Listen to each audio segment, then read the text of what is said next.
Good morning, YouTube. Good morning, my people. How we doing? You know what I'm saying? Live and direct from the Bay, man. You know how we done. Tuesday, Taco Tuesday. I hope everybody having a good start to the week. You know what?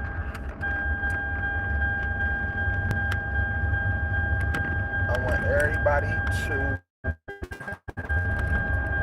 strong faith, man. You know what I'm saying? We living in a world where there's a lot of uncertainty. It's a lot of things that's happening around our eyes that we probably never thought that we would live to witness. You feel what I'm saying? So just you have to have faith, man. Like, if you've been a doubter and a non-believer up until this point, you know what I'm saying? Hit them thumbs up when you come in the building. If you've been a doubter, a non-believer up until this point, and your faith has been challenged, it's been tested, you know what I'm saying? It's been weak. Now is the time to say, you know what, God, I accept you as my Lord and Savior. You know what I'm saying? I accept you as my Lord and Savior, the creator of the heavens and the earth. You know what I'm saying? I believe that your son, Jesus Christ, died for all of our sins, shed blood for all of our sins. At some point, man, you have to be able to wake up and be like, you know what? Or before you go to bed, or just do it, have a moment, man, and be like, God, thank you. You know what I'm saying? Thank you for your grace. Thank you for your mercy, because your life could have, took a turn for the worse. You know what I'm saying? I'm pretty sure at some point, and I can speak for all of us because we all had that type of experience. We all been there. We all made decisions that we regret. We all made decisions that we got to live with, and we can't go back and change. But guess what? You still can move forward, and how you live your life moving forward, that's gonna be your true testament. Like, you know what I'm saying? That's your testament. So what are you gonna do to help somebody else? Period, point blank. Salute my people, man. Good morning. What are you gonna do to help create positive change? Like, what are you gonna do? Season after that. See, that's what we need to, you know what I'm saying, wake up and look in the mirror and ask ourselves, like, you know what I'm saying? Sometimes we look in the mirror and we wake up and go to bed and, you know what I'm saying? And somebody, you know what I'm saying? It's somebody that you don't even recognize. So we gotta understand that our faith is bigger than what people think, man. It's bigger than what people think. And, I pray for everyone's salvation. I pray that we, um, start to make better decisions. I pray that we start to treat each other better. I pray that we start to support one another more. You know what I'm saying? And it doesn't always have to be from a monetary aspect, bro. Like, we can grow, you know what I'm saying, from an economic base, as long as we support each other. You know what I'm saying? It's going to take time, but we have to be able to make those type of sacrifices and be able to compromise sometimes, man. You know what I'm saying? It's not about you. People need to understand the world wasn't created and it doesn't evolve around you. What you like. You know what I'm saying? And all of that stuff. So always be able to help somebody else, though. Salute to all my people, man. Good morning. With all that being said, I like to drop the little gems, you know what I'm saying, before I, you know, get into the topic of the video. But you see the topic of the video, man. In my opinion, some factual and, some based off of what I see and, how I feel, even though feelings aren't facts. But um, I feel that Kobe Bryant was more feared. Kobe Bryant, you know what I'm saying, was more,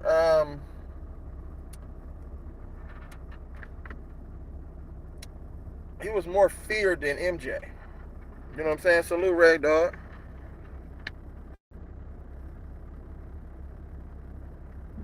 Yes, sir. Yes, sir.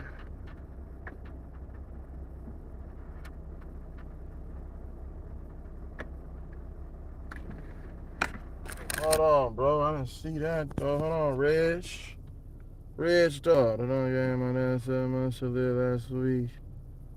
He has liver cancer, but God has that last say so. Oh man. Hey, prayers up, man. Make sure everybody pray, dog. You know what I'm saying? Reg, dog. Make sure everybody pray for Reg, man. You know what I'm saying? And I lost my dad to liver cancer, bro. Stage 4.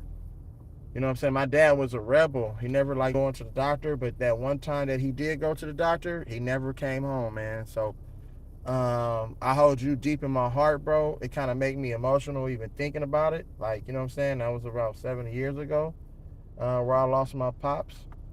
So thank you, bro. You know what I'm saying? And you definitely in my thoughts and prayers, bro. And God does have the last say so. So you don't need to worry about nothing, bro. You know what I'm saying? As long as you keep that faith, you know what I'm saying? As long as you allow him to lead you, you know what I'm saying? It's gonna hurt. It hurts right now, I'm pretty sure. You know what I'm saying? No matter if you close, you know, with your relatives or not. I was close with my father, you know what I'm saying? So um it is what it is, man. You know what I'm saying? God is in control of everything, but don't worry, we gonna pick you up, you know what I'm saying? And you're gonna be okay. You know what I'm saying? But you're gonna have to go and feel your feels, bro. Feel your feels. You're human. It's okay to cry. And that's why I always end all my videos with smile, cry, and laugh, bro, because you have to show those emotions. Like, you know what I'm saying? Those are natural emotions. So you're gonna be all right, bro. Don't even, don't bro. Don't worry about nothing, bro. We got you. You know what I'm saying? God, he got you. So you're gonna be all right, bro. We just gotta keep pushing forward. You know what I'm saying? And just understand that when God does call him home, like he's gonna be so happy. Like, you know what I'm saying? No more pain, no more struggle. You know what I'm saying? And comfortably knowing that, you know what I'm saying, my pops, your pops, they don't have to struggle anymore, man. They don't have to be on medications and all of this stuff. They got the number one, you know what I'm saying, medication. You feel me? And they're in heaven. You know what I'm saying? They're with God right now. You feel me? Free of all of the drama, all of the stress that this wicked world, and, you know what I'm saying, is all about. So it's all gravy, my guy. You know what I'm saying? It's all gravy. I'm not worried the least a bit. So I don't want you to be worried, bro. We're gonna celebrate.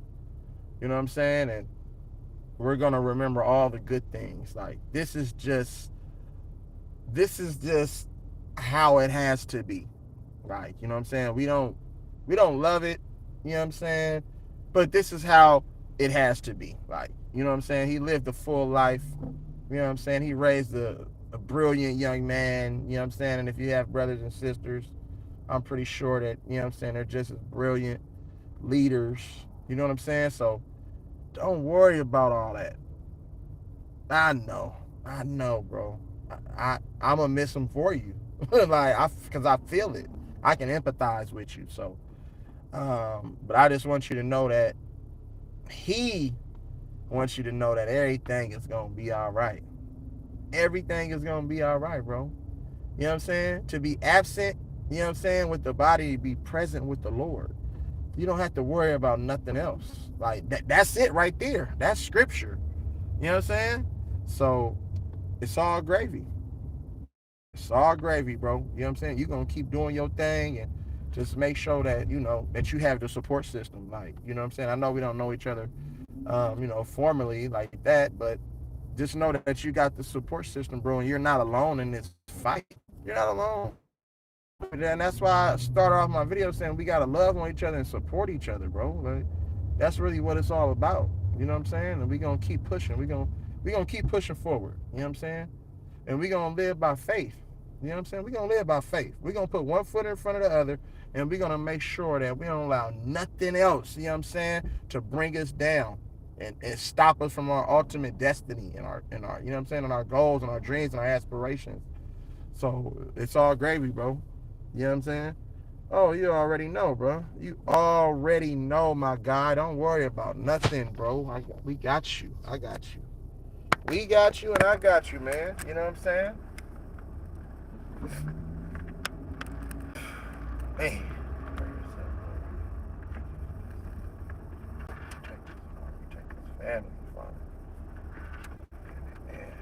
Amen, amen, amen. Bro, the beam, the beam. See, this is what people, and I knew all of this stuff was gonna come out, bro. You already know. I knew all of this stuff was gonna come out towards the end of people's careers, and when they start retiring, that certain things are gonna come out. See, when you're playing and you're trying to protect your career and you're trying to last as long as you can and make as much money as you can, sometimes you're not gonna say nothing. For those who strategically last a long time in the NBA, who really be having a lot to say and feel a certain type of way towards the NBA and the hypocrisy and all of the things that the NBA stands for, and you know what I'm saying? But at the end of the careers, this is when you're gonna start hearing all of the things. Like, you know what I'm saying? So, but D Wade is a triple and a double talker, because D Wade on the Uncle Shay Shay podcast said he didn't form a super team. Go back and watch that whole podcast. He was talking about the whole departure when LeBron left Miami, and you know how it happened and how it made him feel and everything else. But he was in full support of LeBron. He didn't like the way it went down because he thought that, you know what I'm saying, this was going to be something that was going to be that was going to last for a longer time, and he bit the bullet. You know what I'm saying? He lost the most money. That dynamic and that, you know, situation with forming that super team, Dwayne Wade lost more, you know what I'm saying, during that period of time than anybody. Like, you know what I'm saying? What he had to sacrifice, taking a step back, being a former, he was there. He already knew what it was like and moments, and he was able to lead that team as a young pup. D Wade was a young pup. I think he was only in year 3, if I'm not mistaken. Year 3 or 4 when he led that team to a championship, bro. Like, that's absurd. And the team that he led, those are nothing but dinosaurs. Jay Will, you know what I'm saying? Mike Bibby, Gary Payton, Lonzo Mourning, Antoine Walker, James Posey. No, not James Posey. I'm sorry. I don't think James Posey was on that squad. Udonis Haslem, motherfucking Shaquille O'Neal. Them was all dinosaurs, bro. So for to do what he did, he was already that guy. LeBron needed him, but more so, Dwayne Wade wanted LeBron. He didn't need LeBron, but he wanted LeBron. And then we know how Chris Bosh turned out. He was just like a little throw-in. Chris Bosh was one of the best power forwards, like, you know, considered one of the top 5 power forwards in the game at that time, but Chris Bosh really wasn't moving the needle like that. You know what I'm saying? So he was just a throw-in with his talent and skill level, and then Chris Bosh had to sacrifice. So everybody really sacrificed more, you know what I'm saying, when LeBron came over. And Dwayne Wade, that's why you seen that he won. So Dwayne Wade played the role of the Steph Curry when Kevin Durant joined the Warriors. Steph Curry had to sacrifice a little bit. Like, you know what I'm saying? He gave the keys to Kevin Durant. He said, this is your team. Same thing happened when, you know, LeBron came and joined Miami Heat. Dwayne Wade said, bro, do your thing. This is your team, bro. But I'm going to be here to support you and make sure that you don't fall flat on your motherfucking face. Because we know that LeBron succumbs to the pressure. Like, you know what I'm saying? He's not really built to handle high pressure situations. And even though he's been 18 and coming into the league to do what he's done, you know what I'm saying? But to be that guy and hold the keys to the NBA is a pressure, you know what I'm saying? Salute, Cam, appreciate you.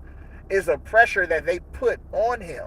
You get what I'm saying? They put that type of pressure on, you know, LeBron James. Like, but he was supported. See, LeBron had the support of all the league and its front office and all the officials and everything. So it was easier for the transition. And then the media.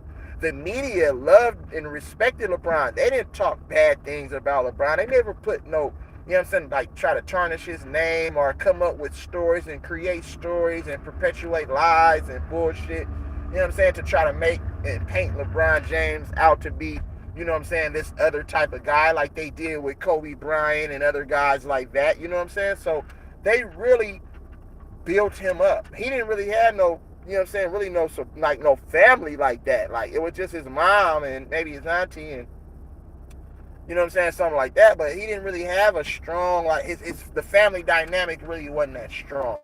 It was just LeBron and his mom. It's always been that. So when they took over his life, you know what I'm saying, at 16 years old, those people came and swooped him and say, don't worry, we got you. We're going to create the next phenomenon. We're going to create this guy, you know what I'm saying, in the image, you feel me, to where everybody is going to love this dude. And that's why I say he was forced down people's throat, kind of sort of like this COVID and these shots and these booster shots and all of this stuff and these vaccines. You know what I'm saying? They force certain things down your throat, just like politicians do. Politicians they force and push a certain narrative, you know what I'm saying? And in the public eye, they want to be liked and respected so bad, they try to force you to like them. But then when you start finding out certain information and seeing how it's going down, you're like, man, I can't respect that. I'm cool. You know what I'm saying? I'd rather think for myself. You can't force me to like anything. You like and gravitate what you gravitate to. You know what I'm saying? So that was the tactic of the media right there. But you have to understand how this shit works, bro, with in the league. Like, these dudes don't really be built like that. Like, especially now, these dudes aren't really built like that. The pressure isn't as much pressure anymore. A lot of these dudes are highly skilled and highly talented, but they're not expected to win nothing. They're just in the NBA and considered one of the best players in the NBA based off of their talent and their skill level, but not the mentality, though. When you put the mentality with all those other things, though, it's different. Like, when your mentality is sort of that such of a Michael Jordan and a Kobe Bryant and an Allen Iverson and all of that stuff and all those guys, then you get a different product on the court. So we seen somebody come into the league who wasn't scared of nothing. The 13th pick was traded. Career could have went completely different had he stayed in Charlotte. We know that because Charlotte is not really a winning organization. You know what I'm saying? They had a couple good years, back in their days with the Chauncey Billups, Del Curry, and Lonzo Mourning and those guys, though. But nobody really never looked at a small market team like, you know what I'm saying, Charlotte, you know what I'm saying, as one of the best teams in the NBA. You know what I'm saying? So it would have turned out a little different. Like, you know what I'm saying? Kobe probably would have been the best player, but he wouldn't have had the same amount of success. You know what I'm saying? Because that matters on what team and what organization you go to, because the NBA is all predicated on marketability. How can we grow the game? What team can we market? And what players can we market to make sure that our game is going to grow to a different level? You know what I'm saying? And they probably wouldn't have been able to market Charlotte Hornets like that. Just like if Steph Curry was to go there, they wouldn't be able to market that. Like, he would be great still, put up great individual stats, but the market isn't as big for him. And that's why they're trying to get Dame Lillard out of Portland to a bigger market team. I don't really know if Toronto is that team.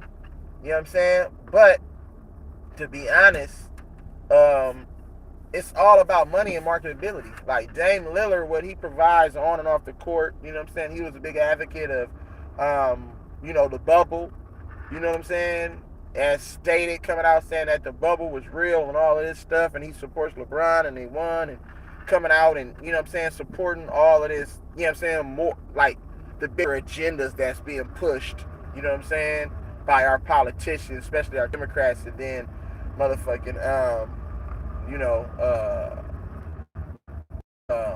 the NBA, you know what I'm saying, the media. So he's a big, and that's why they want to try to get him to a bigger market so he can be out there on the forefront. But I don't know if it's going to be about winning, though. See, this move for Dame Lillard is bigger than basketball, and people need to understand that. This isn't about winning. You don't just go to a certain team and then all of a sudden you start winning. No, there's growing pains with transition.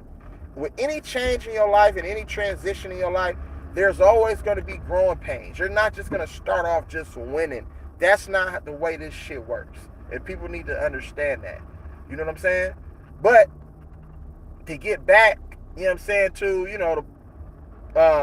get back on, on track with the whole super team thing, Dwayne Wade was a double and triple talker because he said something different on the Uncle Shay Shay podcast. You can go and watch that and listen to his words verbatim. you know what I'm saying, and listen to the things he had to say surrounding that, you know what I'm saying, super team with LeBron. And then we seen an interview recently, you know what I'm saying, with other guys and coaches and stuff that said that, man, once he seen Kobe with that ball and that was clicking off, that ticked him off. He said he was angry. He said he got so frustrated. He said, fuck that. LeBron, what's happening, man? We got to go get this dude. This dude got 5. We only got 1. Between the both of us, we only got 1.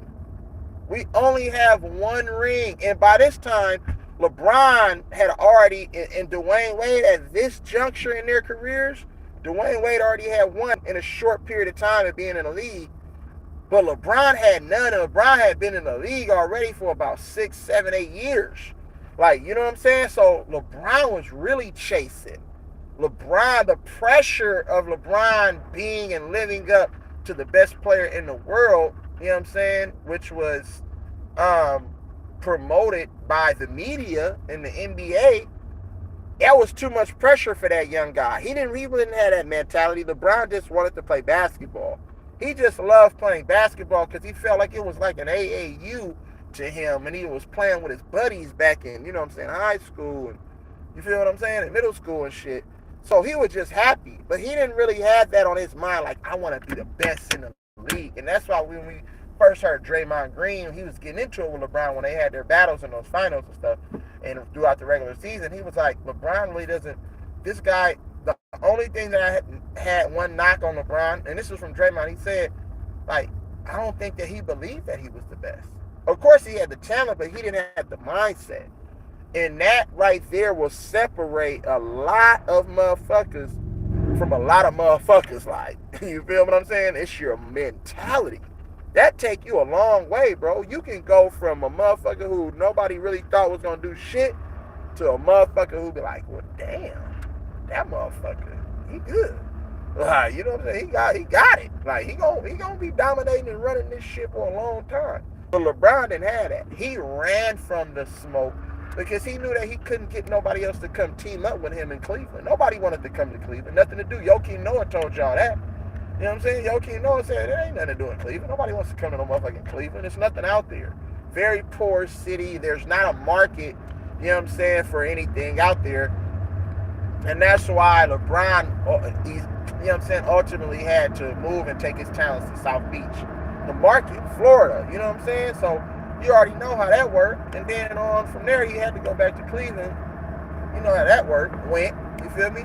And then on to LA, where it's a way bigger market, you know what I'm saying? So, because it's all about the money. So really, I think it was all about building the brand. It was never really about winning. You know what I'm saying? Because you can't be one of the greatest losers in the NBA history and then think that, you know what I'm saying, you're the best ever. You see what I'm saying? How does that work? That doesn't work like that. Bruce was good, bro. Kobe was that guy. But no. That is not true. Stop it. You are so lucky I'm at work. I would write essays after essays here. What's up, bro? No. You can, I mean, for sure, you can disagree. That's fine. But it's just a fact. You know what I'm saying? Kobe was that dude. Kobe ain't played with Kobe played with one other top 75 player. You know what I'm saying? And Shaquille O'Neal. Kobe ain't playing with no other top, you know what I'm saying, 75 players. And the team that Kobe did that with, going to 3 straight finals in which they won 2 back-to-back. And we already know why they didn't win 3. You know what I'm saying? Or possibly 4. Because you already know they didn't want Michael Jordan to pass Kobe. You know how that was. Kobe is like stapled in as the standard. Nobody will never pass Kobe. And nobody for sure isn't going to pass Bill Russell. Rest in peace to Bill Russell. Rest in peace to the Mamba. But you have to keep it 100, bro. They're not going to allow Kobe to be. They're not going to allow Jordan to be passed. You know what I'm saying? They only going to allow somebody to be compared to Jordan because Jordan essentially saved the NBA from falling flat on his fucking face. You know what I'm saying? Kind of sort of like KG. I mean, kind of sort of like Dr. J did. You know what I'm saying? When the merger from the ABA to the NBA happened. You know what I'm saying? Back in them times. You feel what I'm saying? Dr. J, they needed Dr. J to kind of save the NBA. Like, you feel what I'm saying? And we already know that the ABA didn't really have that much money. They really didn't have that much marketability, so that it kind of collapsed though. But the ABA was one of the best leagues. That was the league. That was the NBA of today. Like, you know what I'm saying? The ABA was that. You feel what I'm saying? But the NBA came in because they had people with, you know what I'm saying, high power and money and the support. You feel me? And they said, man, we're going to take this shit and we're going to grow it globally. We're going to do what we need to do to make sure that this league is the best league and the most respected league, you know what I'm saying, out there. So we've seen what happened with that. But you can't sit there and say that LeBron and them wasn't scared of the guy, because Dwayne Wade said that they needed to do something to try to dethrone Kobe. And of course, you know, Kobe went through some years of losing and everything, but the league was scared of Kobe doing this shit unorganically. See, Kobe kind of came in and kicked the walls down and forced. See, one thing that you need to understand, Kobe, his will to be the greatest and his will to get shit done was far greater than a lot of players, bro. Kobe came in with the mindset, I'm going to be better than this. This is your guy right here? Watch this. I'm going to be better than him. Of course, like everybody, he studied everything about Michael Jordan in the game. But let's keep it 100. Kobe came from a family of NBA ballers. Jordan didn't come from a family of NBA ballers. You know what I'm saying? Jordan was special, you feel me, because of what Dean Smith and what them boys did in North Carolina. You know what I'm saying? Like, Jordan was special from what he did from his motherfucking junior year in high school to his senior year. Ultimately got him that deal. You feel me? And then Jordan had a brother and brothers, you know what I'm saying, who was really, really good at basketball, who he would, you know what I'm saying, play with every day. But Jordan was all about getting better. Kobe Bryant, dad, Joe Jelly Bean Bryant, you know what I'm saying, was in the league. So Kobe already been around and exposed, you know what I'm saying, to what it looks like. And then internationally, you feel me, way different.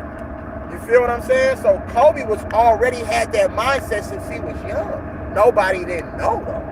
You wouldn't know until when the documentaries and the docu-series and all of these interviews and stuff start coming out and Kobe start really telling you, and you know what I'm saying, and the cameras start following people, you will already know the type of mindset that he had. He had that as a young pup. He had that as a young pup. And Kobe was coming for Jordan. Kobe was like, man, fuck that. Like, this is your guy? Okay, let me show you. You know what I'm saying? Of course, you're going to get stuff, then you're going to get moves, and you're going to get advice from the best because you want to be the best. So to be the best, you got to beat the best. You know what I'm saying? That's why Jordan, in that All-Star game, was game planning for Kobe. Jordan, make sure I hit them thumbs up. When Kobe came in, Jordan knew. Jordan was like, man, this dude is... That's how you know somebody is real when it's game planning for another player in an All-Star game. We know that All-Star games aren't those. It's the best competition on the floor. But it's really like they don't compete at the highest level. As far as playing, like, all out, playing the best defense, locked down, trying to stop the other guy from scoring. Jordan took it upon himself in the locker room to say, hey, y'all see that young kid over there? He coming. We got to do something about him. And mind you, as a bench player, like, come on, man, what are we talking about? That's everything that you need to know. The dude was motherfucking respected that much. The media won't tell you that, but the proof is already in the pudding. Dwayne Wade already told y'all, man, dude got fired. We got to stop this dude from passing Jordan. The league colluded. That was what you call the best players at that time in the league. Colluded to try to stop one guy in which he had no other top 75 players.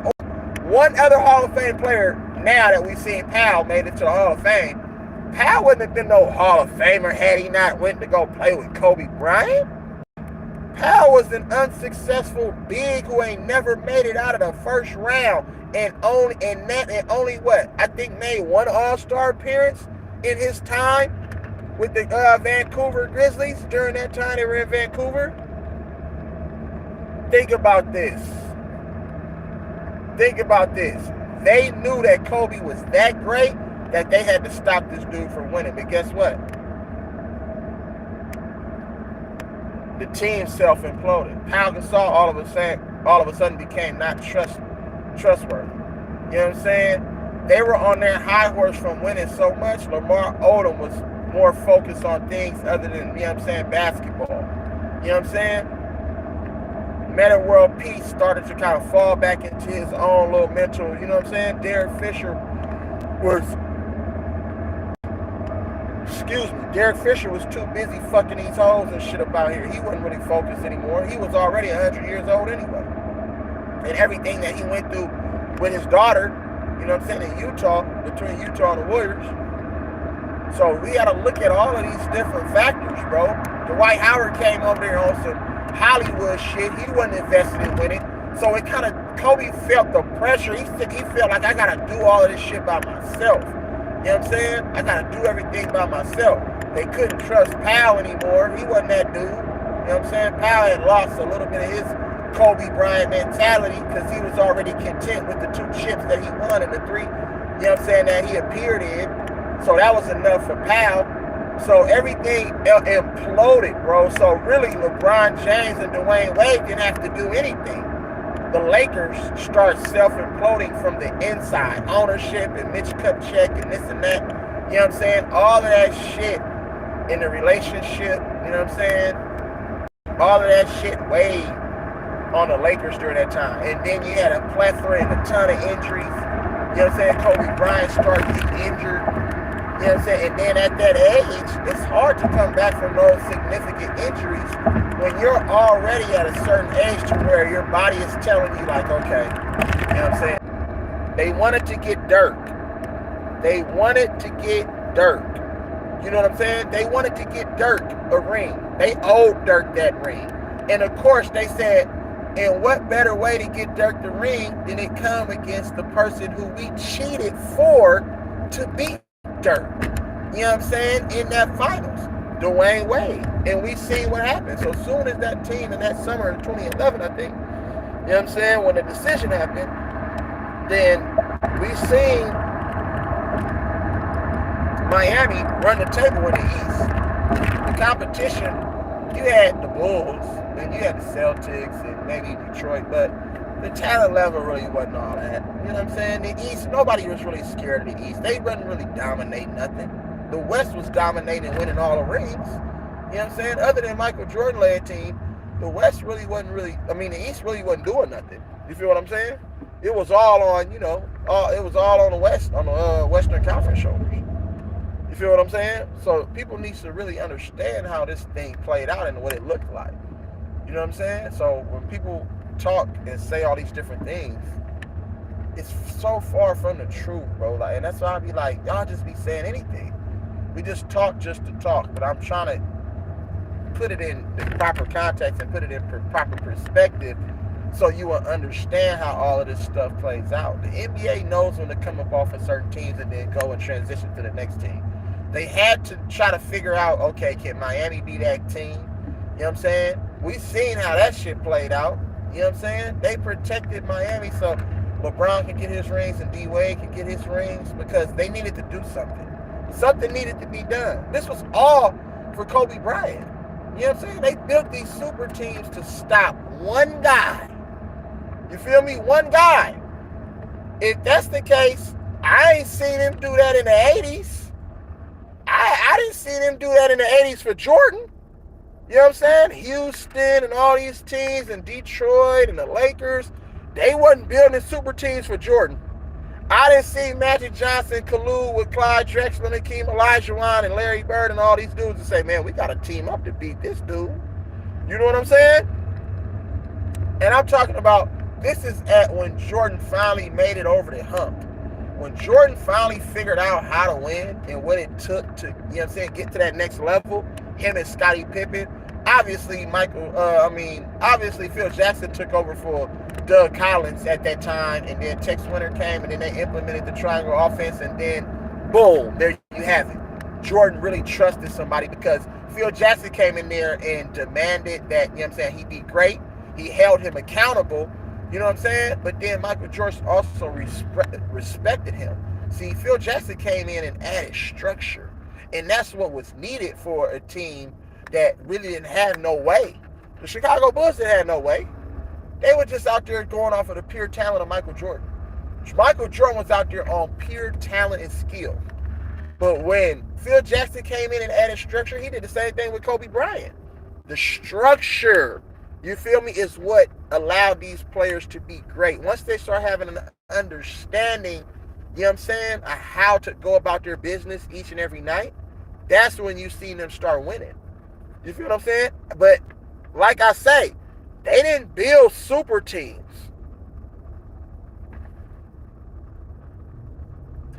They didn't build super teams, you guys, for Jordan. I ain't seen no super team built for Jordan. Them Detroit Pistons, LA Lakers, Boston Celtics teams are already built. You know what I'm saying? They were already built. They were the ones that motherfucking year. You know what I'm saying? I'm talking about when Jordan finally started winning. Why didn't you have other players in the league saying, man, we got to get together and beat these niggas? We got to get together. This dude, Jordan, bro, if we don't get together and stop his reign, you know what I'm saying? We need to do something. But guess what? Just like every other team, bro, what happens? You start self-imploding. Chicago, it was a lot of uncertainty in their front office. Jerry Reinsdorf and the other guy, there was a lot of uncertainty around contracts, around what are they going to keep Phil Jackson. Michael Jordan told him, I'm only going to play for Phil. If Phil not here, I ain't coming back. You know what I'm saying? So that was a lot of uncertainty. It ain't like somebody knocked them off the edge. No, the whole contract situation with Scottie Pippen, you feel what I'm saying? It happened organically, bro. But it happened the way it was supposed to happen. See, teams start self-imploding. Jordan and all of them said we could have stayed together. But Jerry Krause, there it is, Jerry Krause and Jerry Reinsdorf had the plans to be like, you know what? We have to transition. We have to come up off of you, Jordan, and we got to start transitioning. You're getting older. You have knee tendonitis, so we don't know if your health is going to allow you to look like and be the player, you know what I'm saying, that you've been for over this last decade. Like, you see what I'm saying? So people need to understand how it worked. It was started in the front office. Just like when Kobe and their reign, it started in the front office, bro. All of this shit happens when the front office start breaking down and making certain decisions on bringing certain guys back and then trying to distribute and figure out who we're going to pay. You know what I'm saying? That's the way that looks. That's what that looks like. And now all of a sudden you got chatter, and now the teammates and the players, you know what I'm saying, get a whiff of that. You know what I'm saying? And now it's dysfunction. So now, okay, now I'm going over here, fuck it, bro. This shit over with. You know what I'm saying? These motherfuckers ain't invested on trying to win to the end of time. You know what I'm saying? So there you have it. But I didn't see now one team build a super team. You know what I'm saying? That Phoenix Suns wasn't no super team. Those Supersonics teams built organically, not a super team. That motherfucking Utah Jazz team, not a super team. Great franchises, great organizations, great players on that team, but it was built organically. Players didn't collude. Karl Malone didn't join up with Gary Payton at that time. Charles Barkley didn't join up with motherfucking Gary Payton. You know what I'm saying, at that time. Karl Malone and Hakeem Olajuwon. Later on, yeah, Charles Barkley at the tail end of his career, you know what I'm saying, him, Scottie Pippen, Clyde Drexler, they was all on one team in that Houston team. But that Houston team was done by that time. They didn't, like, they were older. They wasn't really moving the needle. Like, you know what I'm saying? They were just playing just to play. You feel what I'm saying? They were trying to make their money, and what it looked like it could have been something. But at that time, they was already past their primes, bro. You know what I'm saying? So we need to have a clear understanding of how this shit works. You know what I'm saying? The Rockets didn't build their team. Not for Jordan. I would say not for Michael Jordan. know what I'm saying? The Rockets tried to build their team to try to win, but they didn't build it specifically for Michael Jordan. At that time, you know what I'm saying? Michael Jordan had already, you know what I'm saying, and already did his thing. Michael Jordan was like, man, he's already, you feel me? Michael Jordan was already transitioning into, you know, retirement. You feel me? But we knew that Michael Jordan still wanted to play, but he wasn't going to play for no other coach. And how ironic, Michael Jordan came back out of retirement to play for the coach that he started off his whole career with in Doug Collins in Washington. So you got to understand how that works. You see how that works? And Michael Jordan as a Wizard was a dog. Still.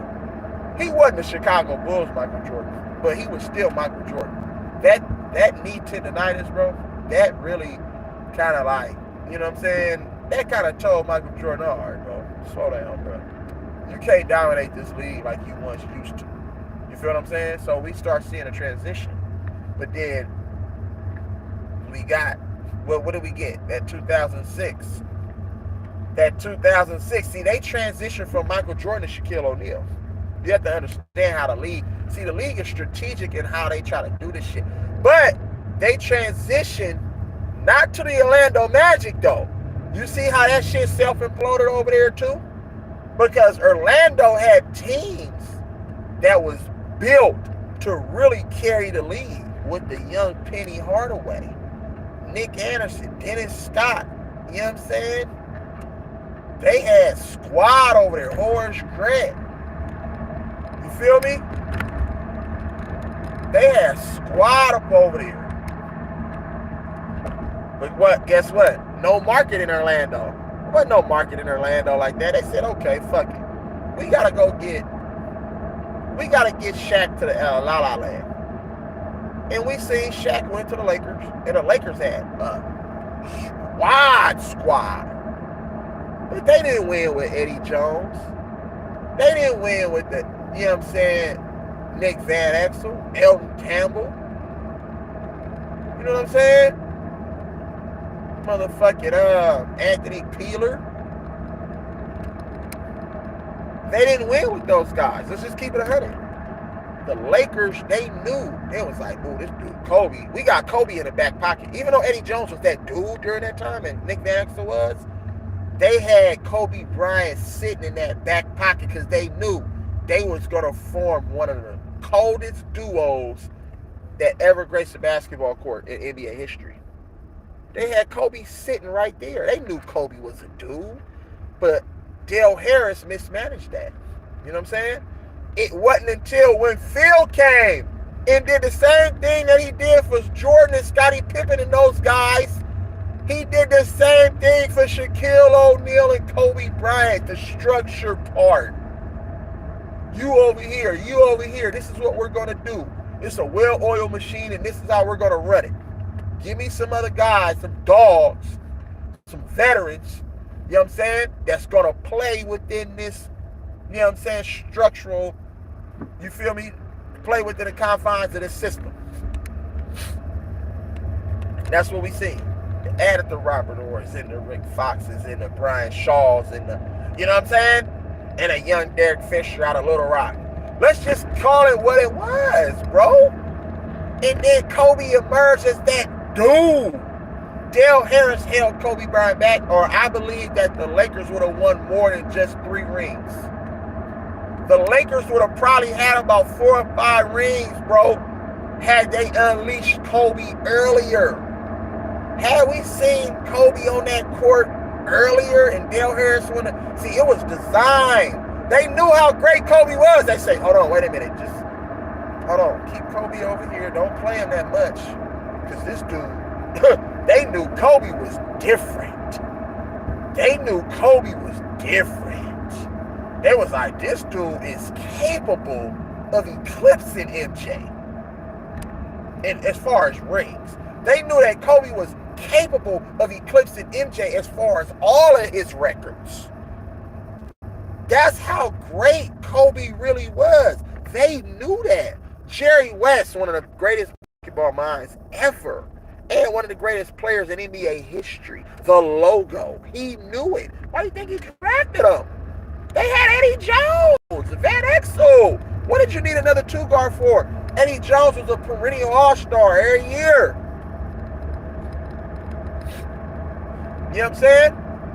Why did you draft another guard? They say, we gotta have this dude. Jerry West, it was the same thing when they say we gotta have Magic Johnson. You know what I'm saying? Back in motherfucking 89. I mean, back in 80, 81. You know what I'm saying? 80, 81, 81, 82. They say we gotta have this dude Magic. Even though Norm Nixon was a perennial all-star, all-NBA player. They drafted another point guard, bro. For what? Because they knew that Magic was that dude, bro. That's what I'm trying to explain to you. So you see the correlation? Jerry West was involved in both of those draft picks. The Magic draft pick when they had Norm Nixon. The Kobe Bryant draft pick when they already had Eddie Jones. Think about what I'm telling you, bro. I'm not just going to come out here to just talk. Salute, Mr. Mizaz. What's good with you, bro? Appreciate you. Hope you have a blessed day. Productive. You know what I'm saying? Safe. All of that. People need to understand how this works. Kobe been that dude, bro. He been that guy. Everybody was scared. They was scared of that nigga in practice. He was only 17 years old, going on 8. By what are we talking about? Nigga, he came into that practice and let everybody know, nigga, ain't none of y'all punking me. I promise you that. He telling grown men this. He's telling grown men this shit, y'all. Really? Hit them thumbs up for me, bro. That's all I ask. Anybody who come in the building, just get the likes up. You know what I'm saying? Don't worry about nothing else. We're going to get them likes up because we're going to build something solid, bro. We're going to build something solid, bro. And I'm going to make sure that we're going to keep putting in the work. Go out, tap them thumbs up first. That's all I ask, bro. You know what I'm saying? Because you know YouTube trying to hold me down. But it's okay. With the support of my people and good people, we going to do this together. It's not about me. It's about us. This is what it's about. This is our channel. It's not my channel. It's us. So remember that, bro. You know what I'm saying? I appreciate y'all. Bro, they already knew. So if you got your own organization already from within the organization that already knew that this dude was a problem, because all of this stuff was already structured. They already know who's going to win what, how they're going to win. But, of course, once the games play out, of course they have to make sure that the referees are on board with making sure that certain calls and certain junctures of the game, you can see that shift, like the momentum and shit shifts based off a call or two. You know what I'm saying? But even they knew within the organization. They knew within the organization. They said this dude Kobe is that guy. So if they already knew within the organization, then what do you think the other team did? What do you think these other players was like, man, this dude, how the fuck we gonna beat this motherfucker? You know what I'm saying? And they had to let the Detroit Pistons win. And of course they let this to be Detroit, Larry Brown, you know what I'm saying? Larry Brown was right. He didn't get that elusive NBA championship that got away from him in Philly. It came full circle and came back around with the Detroit Pistons. And of course, they would give Detroit the championship because Detroit was one of the franchises that had won back in the 80s with the Bad Boys era. So they kind of like, you know what I'm saying? They kind of stapled that kind of similar. That Bad Boys team, that Detroit Pistons team was straight smash mouth, grind them out. You know what I'm saying? They had an excellent defense, Hall of Fame talent and players on that team.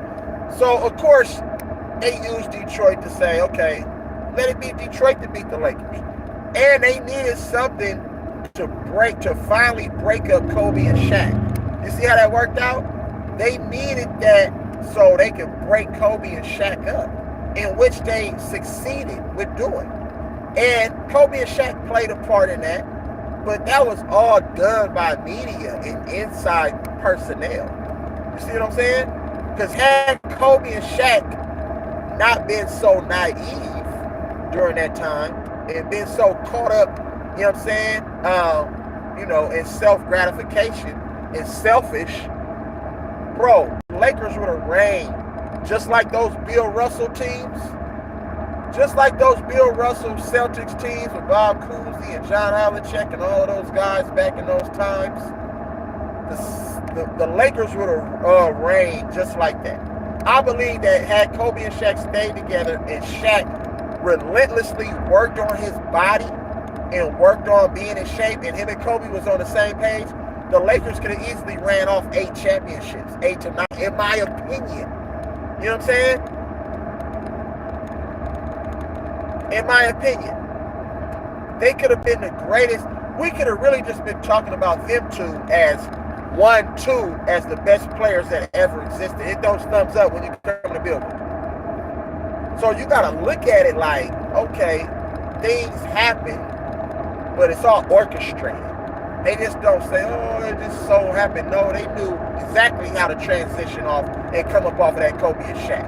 You know what I'm saying? That's why they didn't give Kobe other great and other, you know what I'm saying, talented individuals during that time between when Shaq went to Miami and then, the Lakers for like 3-4 years, they were terrible. You know what I'm saying? They had Smush Parker, Travis Mann, DJ Mbanga, you know what I'm saying, Josh Powell. They didn't really have a talent. They didn't have that. Their talent, man, Samaki Walker, they really wasn't that good, bro. You know what I'm saying? They really wasn't that good. You feel what I'm saying? They went through losing for a little bit. And Kobe really wasn't used to that because when he came in, Kobe was used to being on winning franchises, having winning seasons. You see what I'm saying? So that threw a wrench and everything, but it was all orchestrated. They knew. Because they like, Kobe too good. If you give him a couple good players, nigga, he gonna run the table again. And we ultimately seen that when they gave him a couple good players. You know what I'm saying? He took that team, boop, boop, boop, boop, boop, and figured it out. You know what I'm saying? And won 2 of the next 3 titles once they made it to that point. You feel what I'm saying? But we need to understand how it looked, though, the transition period. It's so ironic that first year that Shaq goes to Miami, they win a championship. You know what I'm saying? It's just so ironic that first year when Shaq went to Miami, they win that championship. Kobe, how my ass tastes. Kobe, how my ass tastes. You know what I'm saying? That shit was all orchestrated, bro. They already knew what was going on. That what was going to keep that. That was the drive that Kobe needed, you know what I'm saying, to figure it out and get back to that level to where he can lead the team. Instead of him being like the Batman or something, the Robin to somebody's Batman, he was going to be the Batman now, and he just needed to bring that next guy up, you know what I'm saying, and get them to understand what it took to win, because Kobe had already been there, but he never leaded. He wasn't really the main guy. You can say that he was 1B to Shaq's 1A, you know what I'm saying? But being the main guy where everything is centered around you, everything wasn't centered around Kobe when he was with Shaq, and that bothered Kobe. Kobe wanted to be the guy. Not the guy to the guy, but the guy that leads the other guy. That's who he wanted to be. And he knew he was capable. But he had to go through those seasons to where, you know what I'm saying, I got knocked off the mountaintop, so now I got to start from ground zero and work my way back up now. You know what I'm saying? Like, real talk. That's the way that looked. That's the way that looked. But best believe that every other player in the league, from the Grant Hills to the Tracy McGrady's to the motherfucking this player, that player, they all knew. They said, Kobe is that dude. These niggas needed to figure out a way to still to beat Kobe. The San Antonio teams, those Dallas teams, the OKCs, all of this shit, bro, was to try to dethrone Kobe and stop him from eclipsing Mike. Bro, I'm telling you what the real is, bro. I ain't finna sit up here and play games and bullshit, y'all. Just look at it. And he still ended up having more rings than Shaq and LeBron. And the league was never centered around Kobe. Think about that. We're talking about a dude, right, who was really never marketed and considered the best player in the NBA.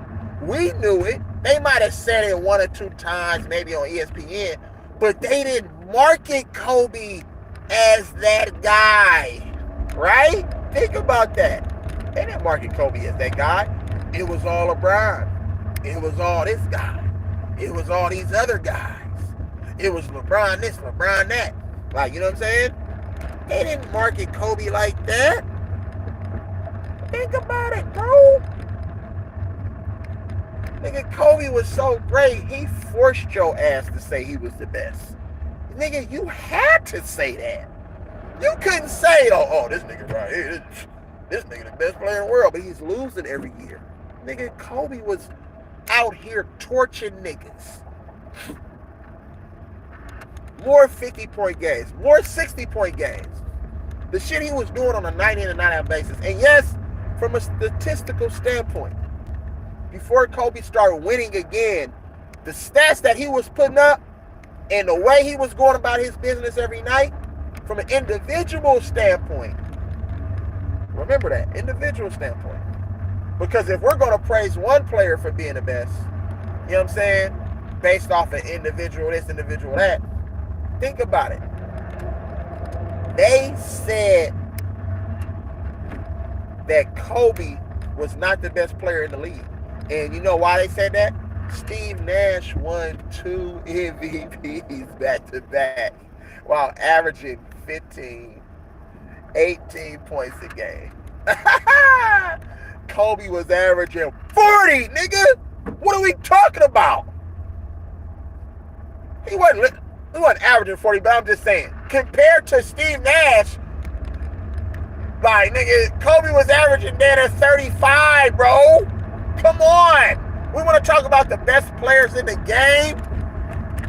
They still don't talk about Kobe. They jump Kobe and say, oh, LeBron Jordan, LeBron Jordan, LeBron Jordan, LeBron Jordan. And then the next conversation is going to be, depending on what Steph Curry does this season, Steph Curry, LeBron, Steph Curry, LeBron Jordan, Steph Curry, LeBron Jordan, Steph Curry, LeBron Jordan. You see how that works? They don't talk about Kareem. They don't talk about Bill Russell. Like, you know what I'm saying? What are we talking about?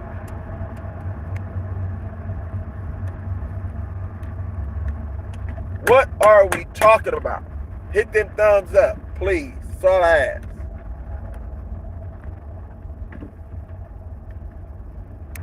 He only won with super teams? That's... Kobe did not...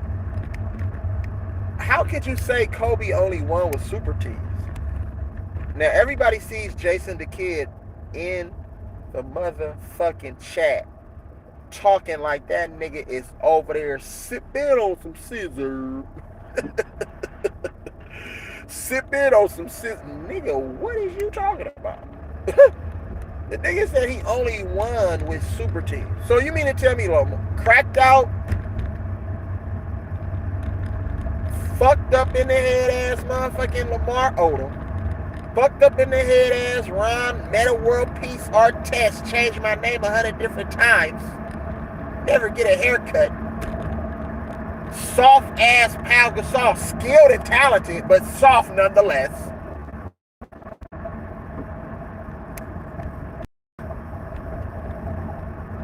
A 100-year-old Derek Fisher, Sasha Vujicic,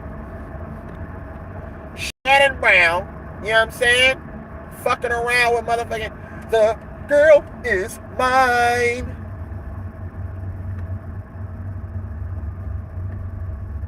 Who else? Josh Powell. Do I gotta keep Jordan fucking Farmar, who we don't even know where the fuck he at right now? Is the nigga on the street? Like, what's going on? You mean to tell me that was a super team, nigga? Or are you out of your mind when you got teams that got KG, Paul Pierce, Ray Allen, Rondo, James Posey, Leon Poe, you know what I'm saying? Motherfucking Rip Hamilton, motherfucking Rasheed, what's that nigga name? Rasheed Wallace. Come on, bro, you got all these niggas on one squad. You got LeBron James, D-Wade, Chris Bosh, Ray Allen, motherfucking, you know what I'm saying? Shane Battier. You talking about super team? Nigga, what are we talking about? That's what I'm saying, bro. Sometimes, bro, you have to just, like, speak from a realistic, logical standpoint. You can't just come out here to say shit to try to make you feel better about the way you think and feel about a certain player or team. I'm speaking shit that is true. I ain't just saying shit over here. I'm giving you the context and the perspective that most people won't give you. You know what I'm saying? Mike motherfucking Miller. Like, come on, bro. We was loaded where? Just let me know. Lamar Odom? Nigga, how many all-star teams he made? How many all-star teams Ron Artest, Meta World motherfucking crazy ass made? How many motherfucking all-NBA teams Derek Fisher did made? And Derek Fisher was starting on that team. How many all-star teams and all-NBA teams have Pau Gasol made? How many all-pro and all-NBA teams Jordan Farmar, Sasha Vujacic? I'm just asking a question. Cause somebody help me out. Like, we talking about super, nigga. Ain't none of them other players I just named a Hall of Famer outside of Powell. And Powell is only a Hall of Famer because of Kobe Bean Bryant. Let's just call it what it is. Let's just call it what it is. And I'm mad that they didn't let Kwame Brown stay on that squad. Because they essentially just gave away, you know what I'm saying, some players that got a talent like Pau Gasol. That trade was sort of boo-boo, but they traded him for his brother, which his brother turned into one of the same type of players as Pau Gasol. His brother, for crying out loud, won a Defensive Player of the Year award. We talking about Marc Gasol. Pau Gasol was way better than Marc Gasol. But he didn't win no Defensive Player of the Year award, but Marc Gasol won one, and he got a ring, and he got All-Stars, and he got this. Come on, bro. Make it make sense. They had to do that. How ironic that Pau Gasol was traded for his brother. I'm like, come on, man. What are we talking about here? You think that shit just was a coincidence? Fuck no. They already knew. Come on, man. This is what they do. This shit is all from a strategic standpoint, bro. You know what I'm saying? Just like the way in the world, and you know what I'm saying, every 10 years it's a different shit being pushed and a different agenda, you know what I'm saying, and different trends. They already know what the next motherfucking 20 years is gonna look like down the line. They're already planned all of this shit out. You have to understand that the NBA works the same capacity, bro. People need to understand that. You feel me? Think about it. Nigga, you can't sit up here and say a nigga got a super team, bro, when they're far from super, bro. Like, you know what I'm saying? All them niggas was on being gay. All them niggas was taking ginseng at that time, nigga. You know what I'm saying? All them niggas was coked out. All them niggas was fucking them hoes. You gotta understand, nigga, that's not a super team, my nigga. You on some different shit. You on some Superfly shit. You know what I'm saying? You know what I'm talking about? You gotta understand these niggas out here, bro. I gotta put my charger in because y'all niggas draining my battery, bro.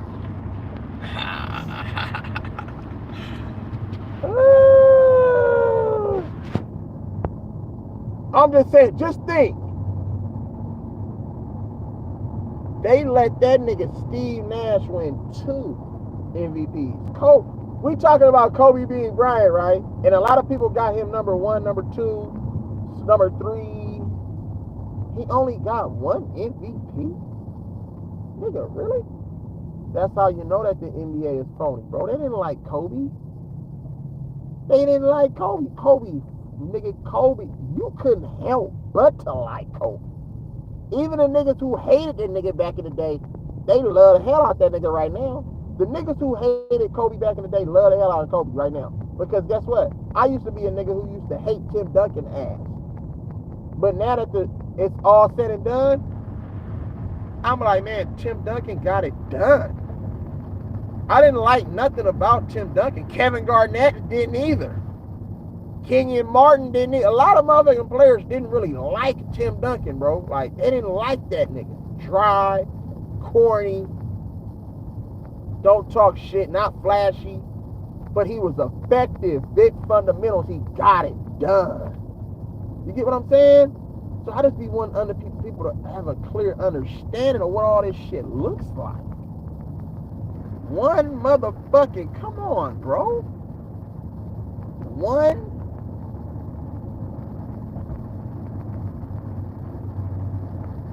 Shannon Brown was tripping. You know what I'm saying? Ooh, that girl so scandalous. I live in la vida loca. Niggas start singing motherfucking Cisco and Drew Hill and all the rest of them motherfuckers. Shannon Brown didn't know what was going on, nigga. Come on, man. Stop it, y'all. Y'all need to understand what was going on, bro. Definitely was off powder, nigga, them big ass eyes. That nigga Shannon Brown used to come to the thing, nigga, like, nigga looking like a guppy, nigga. You remember the old school guppies, nigga, you used to feed your goldfish back in the day, nigga? Stop playing. Oh, motherfucking Lilo and Stitch looking motherfucker.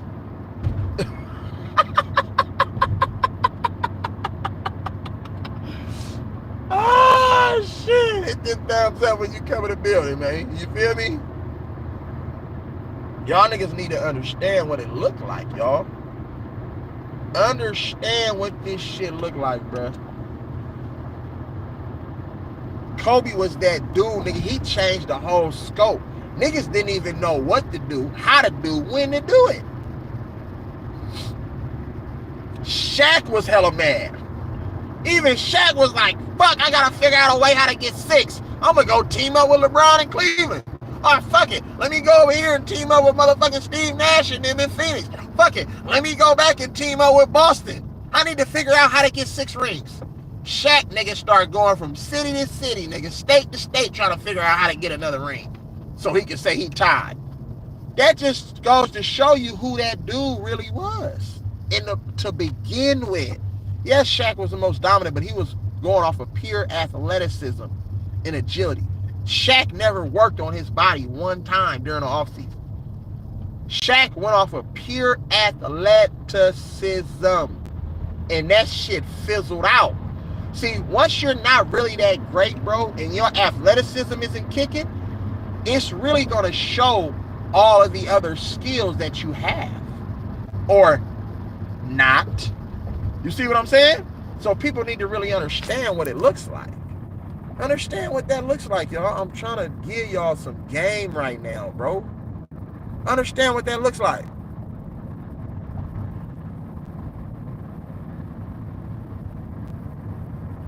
Try to ride niggas' coattails. Busting out the seams of those jerseys. Thank you, Graylin Marshall. I appreciate you. Make sure you subscribe to the channel if you haven't yet. Make sure you like the content. Hit the thumbs up, bro. That's all I ask you. But I appreciate you, Graylin. That's what I told people. People hated Kobe. But now niggas love that nigga. You see the body of work. People didn't like Kobe. And I'm going to tell you why people didn't like Kobe. Because he thought he was Jordan. And most people didn't really like Jordan. They thought he was a ball hog. They just thought that, you know what I'm saying, all the shit that Isaiah Thomas and them was kicking, they thought that the league was really just centered and cheated for Jordan, which might be the case, because that's how the league is. It always cheats for its main guys.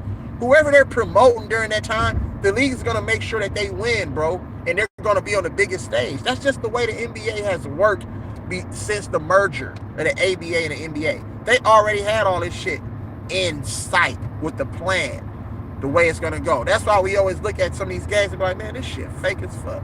I'm losing interest in this shit because now they don't even hide none of this shit. They don't hide it. You know what I'm saying? They don't hide it. Let's just keep that 100. Keep that 100, y'all. They don't hide none of this shit.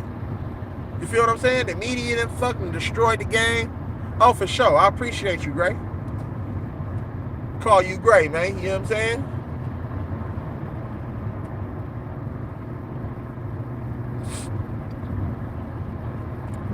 Come on, bruh. What the fuck is you doing, nigga? It's raining, bro, and you're trying to get over in the fast lane. Stay in your lane, nigga. This big ass truck just go cut in front of it. Come on. I can't even have road rage, bro. I gotta calm down on road rage, cause them niggas will bust a cap in your ass, nigga, on the freeway. Cause my road rage, nigga, is something different, bro. Like, you know what I'm saying? I'm pulling up on you, nigga, rolling down windows and all. I'm gonna follow your ass, nigga, to your exits, all type of shit. But I can't, you know what I'm saying? I gotta be around for my fam. But I'm just saying, that's the type of shit that get niggas killed, bro. What are you doing and why are you trying to get you're not even, as a truck driver, bro, there's restrictions and limitations, nigga, on what lanes you're supposed to be riding in, especially if there's 5 lanes on the freeway. You're supposed to be in the second to the last lane, bro. Like, it just, come on, bro.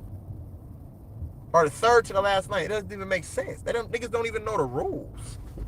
These motherfuckers are dumb, bro. But they're not gonna learn, though. But you gonna learn today, though. But just to, wrap everything up, nigga, Kobe is that dude. And a lot of niggas didn't like him because of that whole situation when he came out and said, yeah, I don't go to the clubs and all this stuff. And he kind of took the bait. But Kobe was being real. I'm not into all that hanging out, nigga. I'm in the gym. While these niggas are fucking these bitches and shit and cheating on their wives and shit, you know what I'm saying? I'm in the gym. But guess what? That kind of came back to haunt Kobe and bite Kobe in the ass. And I'm going to tell you why. The very same thing that he say he wasn't partaking in and he didn't do, he got caught doing. And that's the only thing that I think that, you know what I'm saying? But guess what? We're not perfect. We all been there. Lusting, cheating, and, you know what I'm saying? Having those thoughts of, man, I need to get some new. You feel what I'm saying? Kobe just needed some new. But if you don't think that these niggas was fucking these hoes from the beginning of time, come on, man. These niggas, all of the motherfucking pussy and all of the shit that these niggas are exposed to every day, it ain't like these niggas are, you know what I'm saying, got the, like, on some higher power, I'ma live, you know what I'm saying, by the Bible type, and I'm gonna be that guy. No, man. Fortune, fame, Hollywood. Look at Magic Johnson. Magic Johnson shows you niggas this. And Cookie was down for Magic and supported Magic through all of his transgressions. Through all of his trying times, Cookie was right there. But look what Magic did. Think about it. He wanted to taste the fucking fruit. You know what I'm saying? But the fruit it wasn't sweet. That was some sour fruit. Nigga, you went all the way to motherfucking Boulder? Look what Dion and them doing now. Nigga, you got Shador up out here, nigga, tripping and shit. I think a nigga had a concussion, nigga, from that motherfucking Colorado State game, but they not gonna reveal that shit. They hiding that injury, nigga, because they need that money. They need to promote Boulder. Because it ain't nothing happening in Colorado. Ain't nobody going to no motherfucking Colorado, nigga. What you going to Colorado for, bro? It ain't nothing out there but mountains, nigga. You know what I'm saying? And then people, nigga, that's gonna get you caught up, nigga, and having you buying your motherfucking wife a motherfucking $450 million ring, nigga, talking about I love you, baby.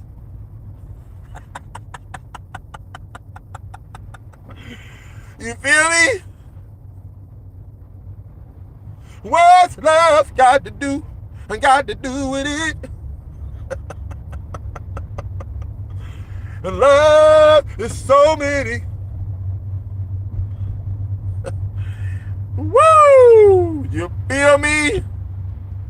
Straight Snow White, red fish, blue fish, yabba dabba doo. You feel me?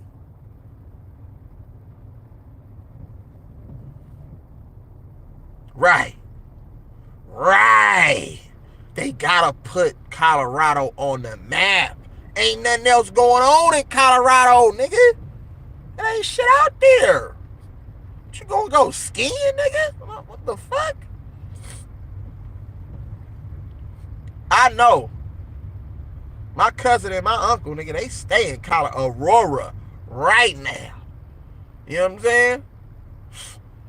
I'm like, bro, if y'all don't bring y'all ass back to the Bay, bro, it ain't shit going on up over there. But nigga, oh, weird ass motherfuckers up out there.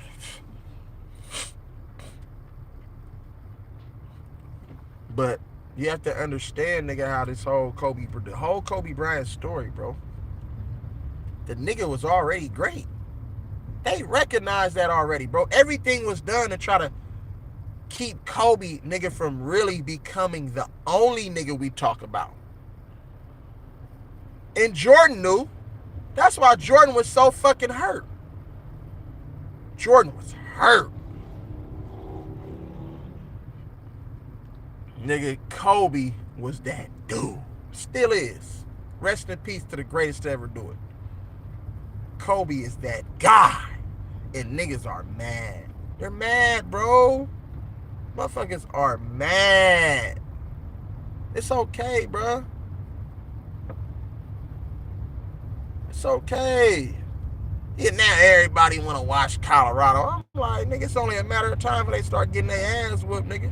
You got offensive players playing motherfucking defense too, nigga. Come on, bro. Them niggas is tired, nigga. He don't even have a full plethora of players, bro. I mean, kudos to, you know what I'm saying, doing what he's doing.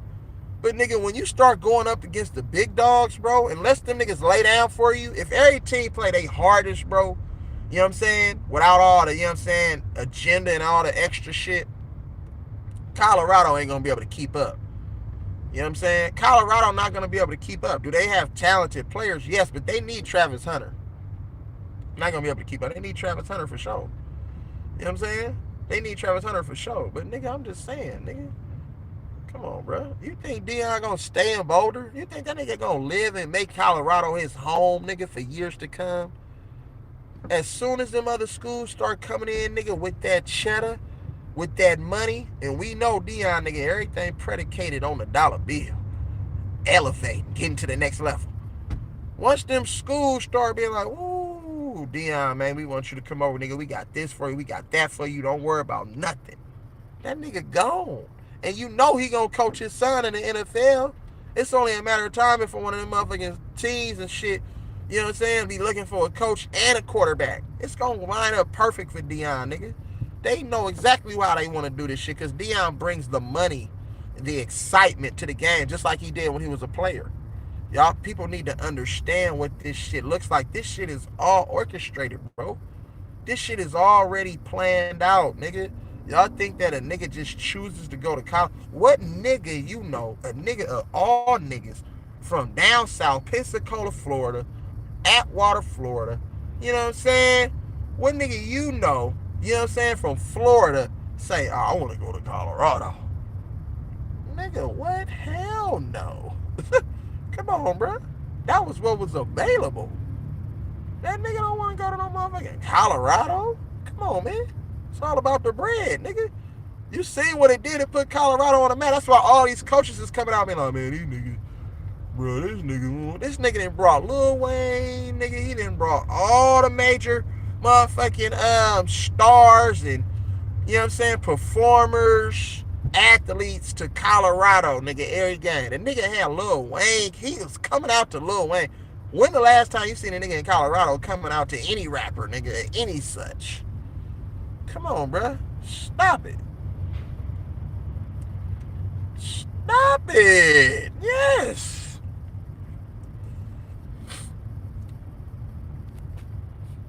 People need to understand how this shit works, bro. Understand how it works. If you don't fall in line, nigga, you'll be kicked out of line. I'm gonna tell you that right now. If you don't fall in line, nigga, you'll be kicked out of line, nigga. Straight up. That's how all this shit works. Until we start really controlling our own destinies, nigga. You seen what they doing with Carmelo. You seen what they try, nigga. They try to build a super team in Denver, nigga, to beat motherfucking Kobe. Everything was predicated around Kobe. To bring it all back full circle, nigga. You had Chauncey Billups at one point, J.R. Smith, all these guys. And then what happened? They said, let's go get Allen Iverson. With Nene, Allen Iverson, Melo, Kenyon Martin, J.R. Smith. What? Come on, what are we talking about? Danilo Gallinari. Nigga, what? They building teams, nigga, to take down and dethrone Kobe, nigga. Yeah, I fuck with Deion too. That's my guy, nigga. What? He helped us win a motherfucking Super Bowl, 1994, man. You know what I'm saying? Not a gang. You know what it is. Stop playing. Stop playing, nigga. Stop playing, nigga. You already know what it is. Stop playing with us, bruh. Feel me? But I know Kyle Shanahan better get his shit straight. And Kyle Shanahan and Steve Kerr be on that bullshit. And don't you be on that bullshit, yeah. Nigga. All of a sudden now he's saying that, oh, Jonathan Kuminga, the best motherfucking, he been working his tail off and whoa. I'm expecting big things from Jonathan Kuminga. Steve Kerr, stop it, nigga, because he fell in line last year. And your ass decided not to play him and Moody. And we would have won and we would have smacked Denver, but it wasn't in the cards. They wanted to promote the Joker. You know what I'm saying? This is what they wanted to do to Steve Nash when Steve Nash won those back-to-back MVPs. They wanted one of them years. They wanted Phoenix to win an NBA championship. But it wasn't going to happen, though. You know what I'm saying? It's too many other great players. You know what I'm saying? Things played out the way they played out, but they wasn't going to allow that shit to happen like that. But the Joker, they found, you know what I'm saying, a way to get that nigga a ring. He ain't going to win no more motherfucking rings.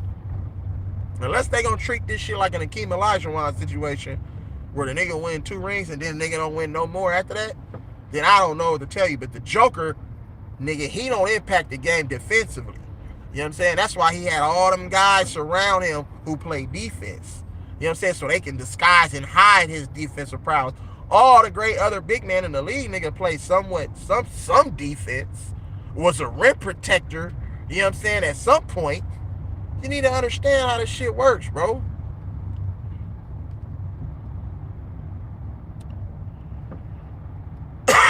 Yeah, I've been telling niggas he wasn't going to win no more finals. They going to try to figure out how to get Philadelphia in the finals, though. Philadelphia sports, they're trying to figure out how to put that on the map. Look at the Phillies, what they did last year. You know what I'm saying? Now that they brought the white guy over, see, Doc Rivers have worn his welcome out, bro, as far as being a success in the NBA. They let Doc Rivers be that one motherfucking guy, you know what I'm saying? But the way Doc Rivers challenged the referees and the whole shit, they know that Doc Rivers still got a lot of nigga in him, even though he got a white wife, though. But they let him be, you know what I'm saying, that guy for that Boston team. You feel what I'm saying? They let him be that guy for that Boston team. He was chosen, though, but Doc Rivers ain't never did nothing else.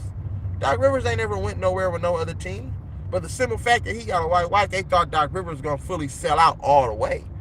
Doc Rivers wasn't fully selling out all the way. You got to understand that. Not like Patrick Mahomes is doing right now. You know what I'm saying? It's a difference. You feel what I'm saying? So now he wore his welcome out. They replaced motherfucking what's the name with Nick Nurse. They replaced Doc Rivers with Nick Nurse. We know Nick Nurse already won a championship. But Nick Nurse also owes Golden State a ring. You know what I'm saying? From that finals, nigga, the Warriors gave them niggas in 2019, gave that team that finals, bro. That nigga owe a nigga a ring, bro, is what I'm trying to explain to you niggas, bro. He owes. Yes. Understand that. So now, don't be surprised if you have a potential Philadelphia Golden State Warriors finals. Potential. And don't be surprised if you have an LA Clippers Philadelphia finals. You either going to want to go to the Bay or you're going to want to go to LA in the summer. You know what I'm saying? You don't want to be in no Denver, Colorado, nigga. That shit was so boring, bro. That finals, like, the ratings on that shit was weak. Nobody gave a fuck about that shit like that. Come on, man. Nigga, you start watching it in the fourth quarter. You really didn't watch it until when the fourth quarter, like 7 minutes, 6 minutes left in the fourth quarter, you tune into the damn game. Nobody was excited to go watch Jimmy Butler versus some motherfucking Joker in the finals. Come on, bro. Nigga, if you don't got your main attraction and your main stars in the finals, nigga, in the summertime, nigga, you're hurting your brand, bro. Period. If niggas want to see the best players in the best cities, in the most marketable cities. Don't try to turn Denver into what San Antonio was for all of them years, going to the finals and shit. We don't want to see that. That shit was terrible. Nobody want to see no dry ass motherfucking Denver Nuggets in no motherfucking finals, nigga. Come on, bro. Stop it. NBA gonna learn one day, though. You know what I'm saying? Yeah, I mean, I gotta say Clippers, bro, because they're getting their own stadium, and that owner is a billionaire, bro.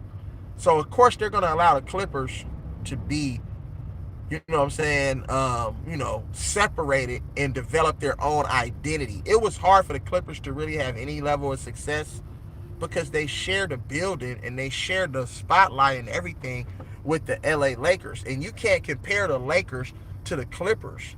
Like, you know what I'm saying? You just can't do it. But now, since they're getting their own stadium, they're branching off, you know what I'm saying? And they're going to, you know what I'm saying, have their own fan base, which we already see. And they're going to start winning, bro. Like, you know what I'm saying? The Clippers, you just don't get a brand new stadium, bro, and you don't taste or smell any kind of level of success. They'll eventually win a championship. They gave Toronto one. They gave the Denver Nuggets one. They gave Milwaukee another one. You know what I'm saying? I'm pretty sure, and they gave San Antonio five.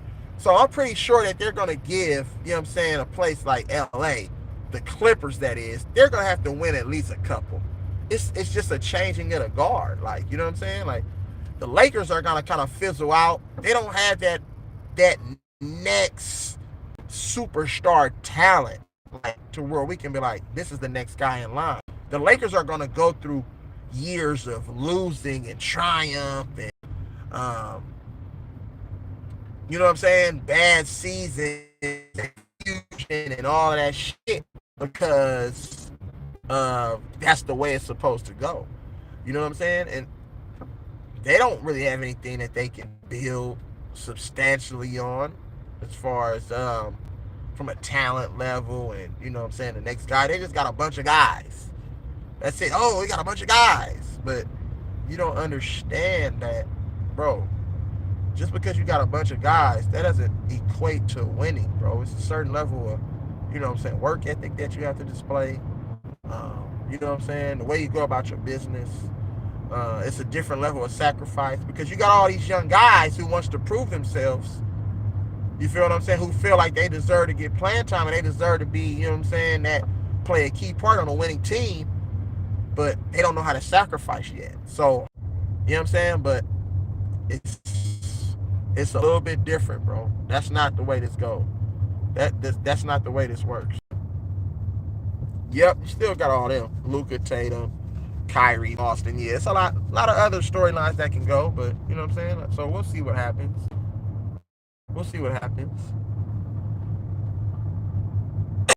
Yeah, Phoenix are loaded. They're loaded. They got some key acquisitions, but I just don't know how they're going to mesh, and I just don't know as far as their health. You know what I'm saying? It's good to see that Frank Vogel, you know what I'm saying, former NBA bubble champion. It's good to see um, that he has gotten another opportunity to lead a team. So what impact he has on that Suns team. I thought Monty Williams did a great job in his tenure with the Suns, but we'll see what happens with that, though. You know what I'm saying? I like Phoenix has put some real good talent around Kevin Durant, and Kevin Durant is like LeBron. They always need to be surrounded by the best players because I don't really think that they have the mentality to overcome adversity. It's easier to overcome adversity, when you're comfortable knowing that, okay, if something happens, I got people to back me up. Like, you know what I'm saying? But if you're a great player with a winning mentality, you build winners. You build other people up. And that's what we seen Kobe Bryant do. You know what I'm saying? He took, you know what I'm saying, around our chest, he took all these guys and built, you know what I'm saying, a winner. He kind of, they kind of took on his demeanor, his personality, his approach. That's what great players do. You say you take on their demeanor, their personality, their approach to the game, and you become winners. You see what I'm saying? Look what Steph Curry, Klay Thompson, Andrew Wiggins, Jordan Poole, you know what I'm saying, and all of these other guys. Look what they did for them. You see what I'm saying? They adopted that mentality, the work ethic every day in practice.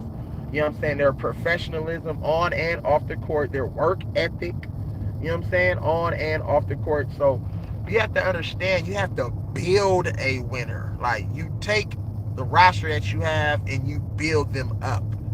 But these guys right now, they just need all of the best players. And that's why I don't really respect KD like that. So he's a very talented player. You know what I'm saying? But if you need all that to win, bro, then that says a lot about what you're lacking. You feel what I'm saying? So we'll see what happens. We'll see what happens with that. But yeah, I think Phoenix is loaded. Phoenix is loaded. Maybe if the Clippers leave Los Angeles, they can win. The Compton Clippers got a nice ring to it. The Compton Clippers. That nigga said the Compton Clippers, Brody. What's going on over here? We'll see. We'll see what happens, bro. We'll see what happens. Hit them thumbs up, like, share, and subscribe. Make it really easy. You know what it is. But, you know, to sum it up, bro, Kobe was just that dude. You can go across YouTube, you know what I'm saying? You can go across all your social media platforms and look at nothing but highlights and quotes from Kobe. Bro, the dude was special. The dude was special. And they knew his daughter was going to be just as special for the WNBA.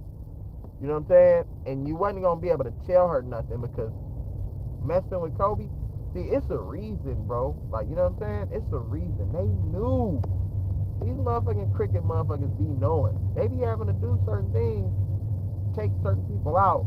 You know what I'm saying? Because they know it's going to change up everything that they already have in place. They can't afford for that to happen, bro, because it's going to expose all the lies. See what I'm saying? This country and everything that's going on right now, nigga, it's full of bullshit, bro. It's full of corruption. And the corruption, the money is in the corruption. People need to understand where the money lies. It lies in the fucking corruption. See what I'm saying? So we need to put that and keep that in perspective. You know what I'm saying? That's why I say never sell your soul, bro. You know what I'm saying? Know who you are. Know who God created. And it's okay, bro. You don't have to follow. You know what I'm saying? You don't have to follow all of these different entities and all these different people. You know what I'm saying? Just to try to gain some sort of life. You know what I'm saying? You just don't need to do it. You feel me? You don't need to do it. We're going to expose all of these motherfuckers. We're going to expose all these motherfuckers. So that's just what it is, though. But, you know what I'm saying? Kobe was that guy. You know what I'm saying? Rest in peace to the mama, the greatest ever do it, in my opinion. You feel me? And let me know what y'all think, bro. You know what I'm saying? Like, share, and subscribe. You feel me? To the video. I appreciate everybody for coming in and rocking with me. Make sure y'all send my guy Reg Dog prayers to him and his family during this difficult time, and lift your brothers up and your sisters. But I want everybody, you know what I'm saying, to say um, and keep Red Dog and his family in your prayers. Please do that for me. I would appreciate you guys. Thank all you guys for coming in, man. Thanks for rocking with your boy. You feel me? I love y'all. I appreciate y'all, bro. We gonna do this together, bro. This ain't about me. It's about us. It's not about me. It's about us. So, for sure, Cuddy. Um, I want y'all to have a blessed day. You know what I'm saying? Like always, love, live life, smile, cry, and laugh, bro. Salute to my peoples, man. You know what it is, man. Real E-Leezy. I'ma holler back, man. Y'all have a blessed day. Have a blessed day, y'all. For sure.